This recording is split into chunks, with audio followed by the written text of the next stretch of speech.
Picture this for a moment. You're sitting at the kitchen table, the same table you've sat at for years. Dinner's done, the plate's still warm, but the silence? It's loud. There's no one sitting across from you. The chair hasn't moved in days. You glance at your phone, no new messages. The hallway is quiet, the living room is empty, and the television? Just background noise now. Another evening passes just like yesterday, and the day before that. You're not just alone, you feel alone. Not because you chose it, but because life slowly just moved on. Your friends don't call as much. Your family, well, they're busy.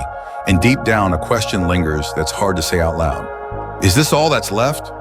If that thought's ever crossed your mind, I want you to know you're not broken, you're not forgotten, and you still matter more than you know. See, growing old can feel like drifting further and further away from the world. But what if I told you it doesn't have to be this way? What if I told you there are 6 simple, powerful habits that you can start today that can bring joy, meaning, and connection back into your life? Habits that aren't just about living longer, but about living better, with peace, with purpose, with people. And trust me, habit 6, it's the one no one talks about, but it's the one that could quietly change everything. So stay with me. This might just be the most important few minutes you spend all week. And before we dive in, I want to ask you something. Have you ever felt alone, even when the sun's shining and people are around? If your answer is yes, or even sometimes, drop a comment below that says, I still matter. Because you do. You always have. And here at Wisdom of Longevity, we believe that growing older should never mean fading away. So go ahead. Subscribe if you're ready to reclaim your well-being, your joy, and your life. We're in this together. Let's begin. Habit 1, daily purposeful movement. Let me tell you about Mary. She's 78, lives alone. For years, her days blurred together. TV shows, long naps, silence. She barely moved, barely smiled. But one morning, she put on her old sneakers, stepped outside, just down the driveway and back. It wasn't far, it wasn't fast, but it was a start. And something remarkable happened. Mary started smiling again. She chatted with her neighbor, started sleeping better, even stood taller. All because of a 10-minute walk each morning. You see, movement, even the gentle kind, is like medicine for the soul. It wakes up the body, lifts your mood, and tells your brain, I'm still here. I still matter. When you move, your body releases endorphins, those feel-good chemicals that help ease pain and boost happiness. It gets your blood flowing, your joints working, and your lungs opening up again. And no, you don't need a gym. You don't need a trainer. You just need purposeful movement. It could be walking in your garden, stretching from your chair, dancing, yes, dancing, to an old favorite tune from your youth. Even simple movements done daily can create powerful change. And here's the biggest myth. That growing older means you have to slow to a stop. But the truth is, too much stillness speeds up the very things we fear. Weakness, stiffness, isolation. So give your body the gift of motion. Let it remind you what it's capable of. But movement alone won't carry you, because while your body moves, your mind needs to grow too. That brings us to habit 2. Habit 2, lifelong learning. Meet George. 81, retired mechanic, never traveled far from home. But one day on a whim, he picked up a Spanish phrase book. Not because he had a trip planned, not because anyone told him to, but because he was curious. He wanted to stretch his mind. Fast forward 2 years. George can hold basic conversations. He watches Spanish soap operas with subtitles and laughs at the jokes. He says, it's like my brain has woken up. And science agrees. Keeping your brain active helps protect it. It reduces the risk of dementia, keeps your memory sharp, and gives you a sense of purpose. Many people believe learning is only for the young. But the brain, your brain, is still changing. Still building connections, still growing, even in your 70s, 80s, and beyond. So ask yourself, what have you always been curious about? Painting? Writing a story from your past? Figuring out how that smartphone in your drawer really works? Learning doesn't mean going back to school. It means waking up your curiosity, feeding your mind a little bit of wonder. And when your mind is awake, you begin to feel alive again. But even with a sharp mind and active body, it can still feel heavy if your heart is carrying too much. Habit 3, emotional check-ins. Helen is 76. Every Sunday, she writes herself a letter. It's not long. Sometimes it's just a few lines. She writes how she feels, what's bothering her, what made her smile. She signs it, "With love, Helen." It started as a journal. Now it's her weekly ritual, her therapy. You see, emotions, especially in later life, run deep. There's grief, change, silence. And if you don't let those feelings out, they don't go away. They just press down heavier and heavier until they start showing up as sadness, illness, or exhaustion. Checking in with how you feel isn't weakness. It's strength. It's wisdom. We've been taught to stay strong, to keep our chin up. But real strength is in honesty, saying, "Today I'm lonely," or "I miss someone," or "I'm proud of myself." There's power in that. So take a few minutes once a week. Write your thoughts down, record a voice note, talk to someone who truly listens, or join a small group of people who understand what you're going through. Because emotional health is just as important as physical health, and it deserves your attention, your care, your love. And now that we've looked inward, let's turn outward, because the next habit is all about connection and why you're never too old to find it. Habit 4, intentional socializing. Thomas was always the life of the party. Family barbecues, holidays, birthdays. He was the one telling jokes, the one making sure everyone had a plate in their hand and a smile on their face. But when his wife passed away, the house grew quiet, too quiet. The laughter stopped, and Thomas stopped leaving. He didn't go out for groceries. He didn't answer the phone. He didn't talk much at all. Until one day, a neighbor, someone who noticed, knocked on his door. She invited him to a local storytelling group at the library. He hesitated at first, but something in him said yes. And that small yes, it was the start of something new. Thomas found people again. Not the same as before, but real people. People who listened, laughed, shared. People who reminded him that life still had stories worth telling.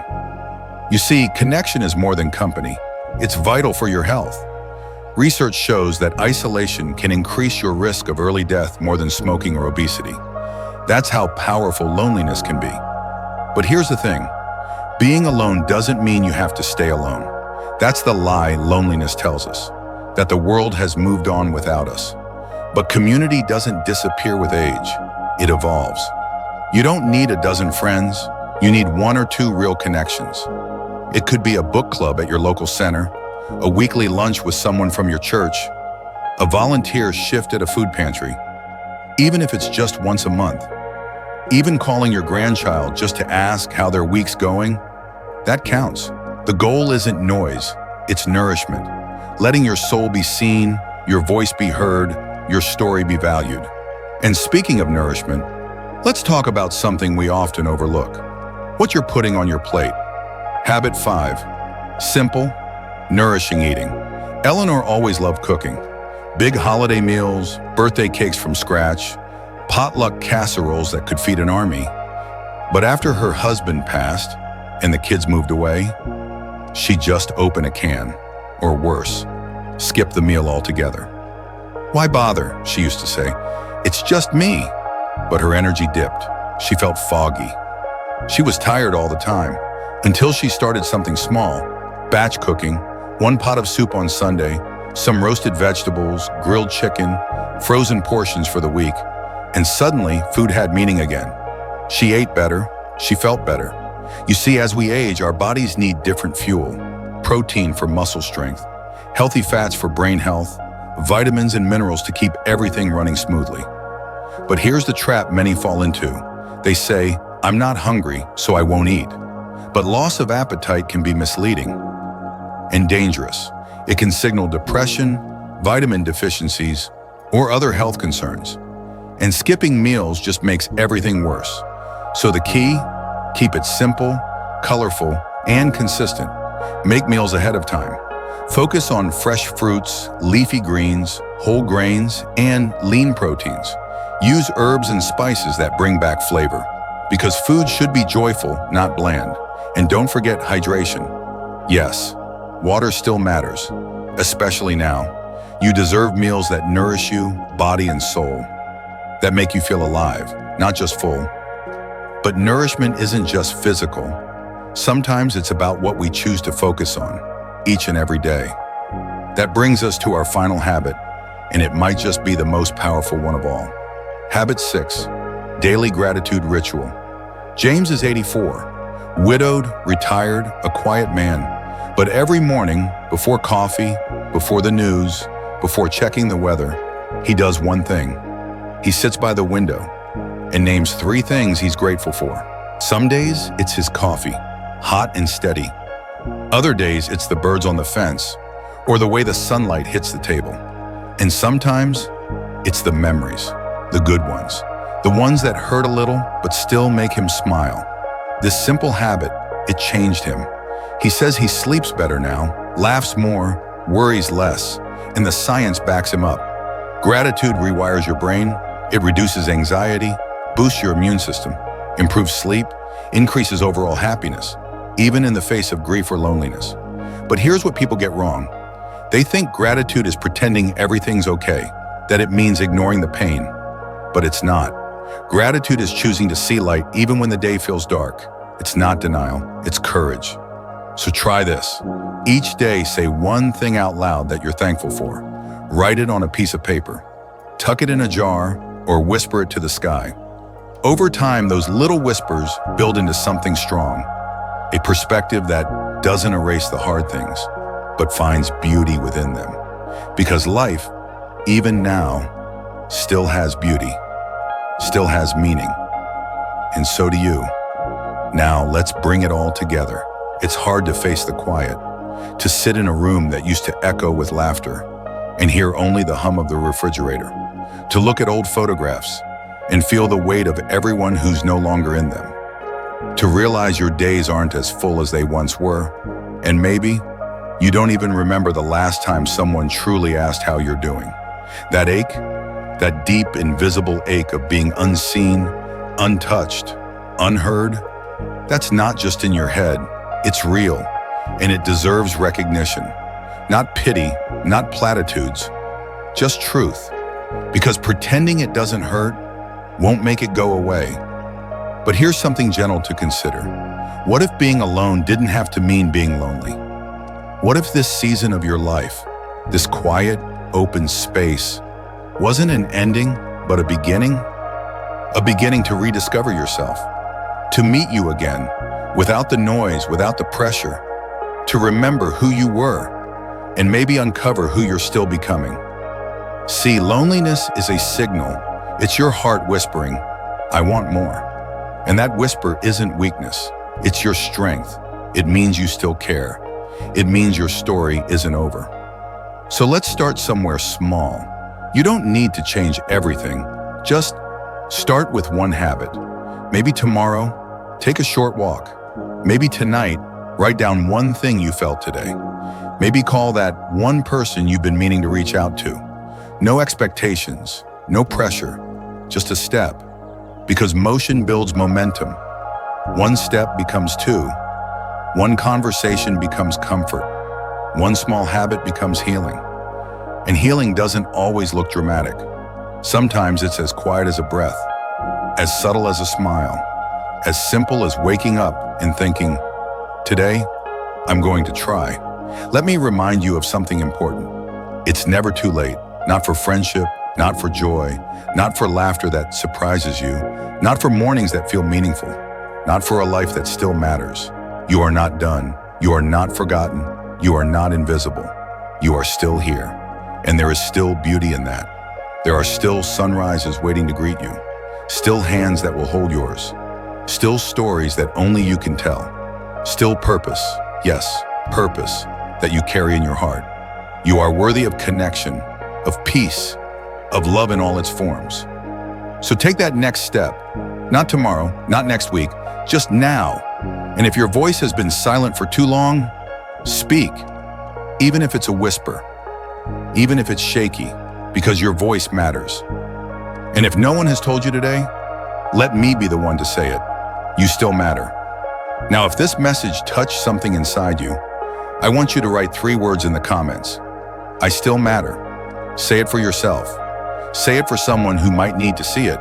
And if you haven't already, hit that subscribe button to join us here at Wisdom of Longevity. Because growing older should mean growing wiser, not growing lonelier. So let's take a moment and gently walk back through the 6 habits we talked about today. They may sound simple, but together they carry the weight of real transformation. First, we talked about movement, not for fitness or appearance, but for freedom. A slow morning stretch, a quiet walk to feel the sun on your skin. Movement reminds your body that it still belongs to you, that you're still here, still living, still able. Second, we explored lifelong learning, because curiosity doesn't retire. Your mind was built to explore. Every book, every new word, every memory you unlock, it's proof that growth doesn't end with age. In fact, in many ways, it deepens. Third, we leaned into emotional check-ins, those quiet moments when you ask yourself, how am I really doing today? It's not weakness, it's wisdom, and it opens the door to healing before pain turns into silence. Fourth, we talked about intentional socializing, real connection, not just being around people, but truly being with them.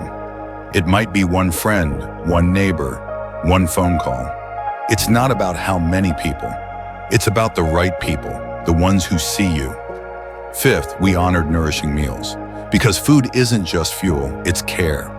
Care for your body, your brain, and your spirit. A small plate of something fresh, a warm bowl shared with someone you love. Even if it's just you at the table, you're worth cooking for. And lastly, we arrived at gratitude. Not forced optimism, not pretending everything's okay. Just choosing to notice the light when it peeks through. Even if all you can say today is, I'm grateful for this breath, that's enough.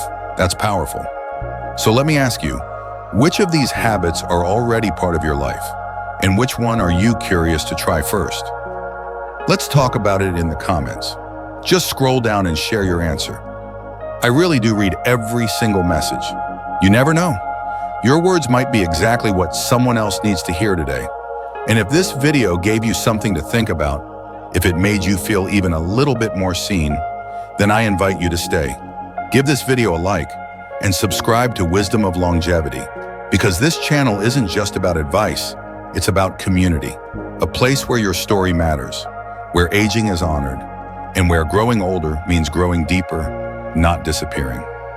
Thank you for showing up today. Thank you for listening. Thank you for being. Stay strong, stay open, and remember, loneliness may visit, but it doesn't have to stay. Not when you choose connection, not when you choose care, and not when you choose you.